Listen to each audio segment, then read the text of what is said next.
So the S9 is kind of the talk of the town these days. It's a full frame camera and a compact body. Some people think it's really impressive. Some people have a lot of questions about it.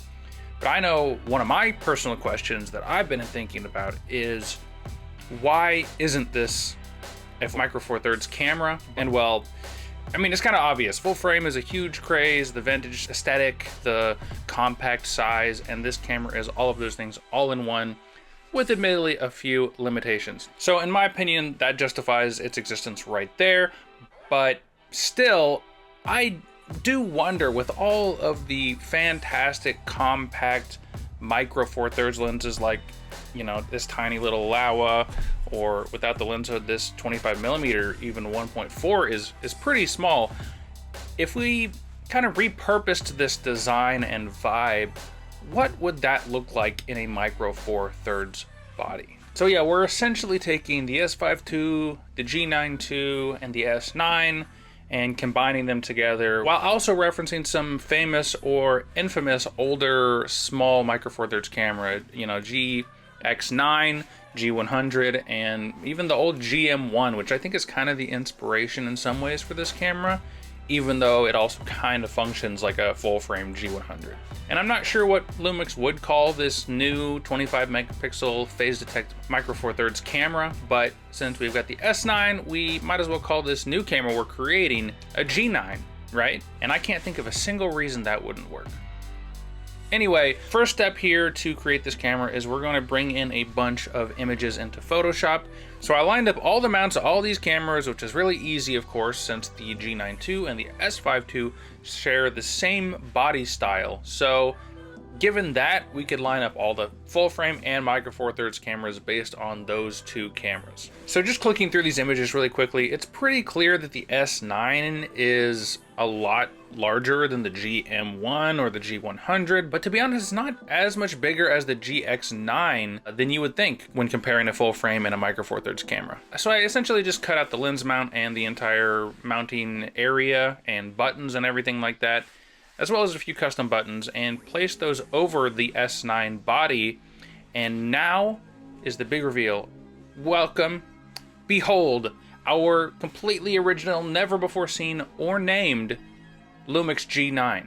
Incredible, right? So looking at this, while it does look pretty good, I think at the end of the day, this is a pretty averagely sized kind of Lumix camera, especially in the Micro Four Thirds world. But it's not nearly the biggest camera by any stretch in the Micro Four Thirds world either. But to be honest, if we can channel our GM1 energy and really try to cut this thing down just a little bit, I think we could make it just a little bit smaller. And so after shrinking that down, adjusting things a little bit, we actually have a pretty decently sized little camera. I mean, I really do like this body design, and after doing this exercise, I really do feel strongly that this camera really is just a full frame GX9 or GM1 or GM5 or whatever the most recent one is. Actually, speaking of that, GM6 is probably a better name for this, if anything, or GM5 Mark II if they're going to keep doing that.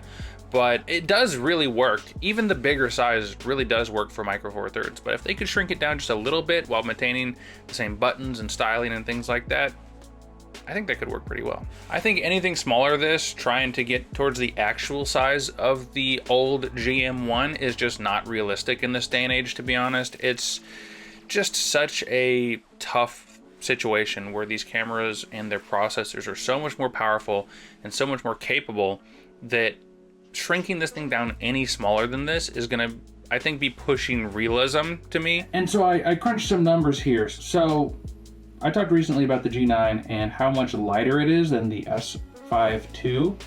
The G9 is about 11% lighter than the S5 II, which is super cool, right? So if we use that same equation here, let me bring it up, that means our G9 that we created, or GM6, whatever we want to say, that's going to take the 486 grams of the S9, which is crazy, by the way. That's like half the weight of the S5 II. And that would take that down to like, what, 0.95 grams? If we took the weight of the G9 II which is 1.45 pounds or 658 grams. 650, that's like 325 grams. That's like 0.7 pounds. I don't know if it's going to be that light, but anywhere from 0.7 to 0.9 pounds, anywhere from like 325 to like 400 something grams is like really light and really small. And even if it is the bigger size of the exact same body size of the S9, that's still gonna be like the most compact micro four thirds camera we've had since like the G100. Yeah, tell me you're not excited for that. But don't worry, it's still Christmas. Santa is still here, at least in our minds, and we're gonna add a few of the features that people seem to think we're missing from the S9 back into our G9, or more realistically GM6, right? So let's kind of go in here and add just a few things back that I think would be really nice. And I think the first one would be just putting the shutter back in for a micro four thirds camera. Maybe it doesn't matter as much as full frame because the readout speed is a little bit faster, but still some kind of front curtain or full shutter would be really nice. I just wanted to throw that back in there because with the smaller sensor and maybe a little bit cheaper production, this is one thing we could throw into the micro four thirds version to differentiate it other than just the sensor size. The other thing I want to do is get that hot shoe back in there, both for audio reasons. You know, maybe Panasonic can make a small little microphone that can go in the hot shoe, things like that. But the big reason I wanted to include this was so we could get perhaps a updated EVF on there, which is something that a lot of people really seem to gravitate towards and a lot of people really didn't love about the S9. And I totally get that. So an optional EVF you can purchase separately. They've already got some of these, but a slight update probably would be in order. Slap that thing on there. You've got your EVF experience back, at least in the micro four thirds version. So yes, would this camera have the same limitations and record limits and some of that stuff of the S9? Sure. If the shutter and hot shoe stuff was fixed, would a lot more people buy this? I think. But even without those things, I think this could still be one of the more successful micro four thirds cameras if they really lean into the size and capabilities while also giving it the kind of cool aesthetics that the S9 has. So, and again, the lenses for micro four thirds are just so compact and so powerful for what they are. In my opinion, it's kind of a no-brainer to repurpose this S9 design. And whatever Panasonic does, if they do this, I am really excited to see what they do. And I really hope I can get my hands on one if and when it comes out. I got no insider special information, so, you know, you don't have to worry about that on this channel. But I do think it's something they should seriously consider, even if it has a few of the same limitations of the S9. But let me know what you guys think. Do you think they're gonna put the EVF back in? Do you think they're gonna put the shutter back in? Do you think they're gonna release this camera in general?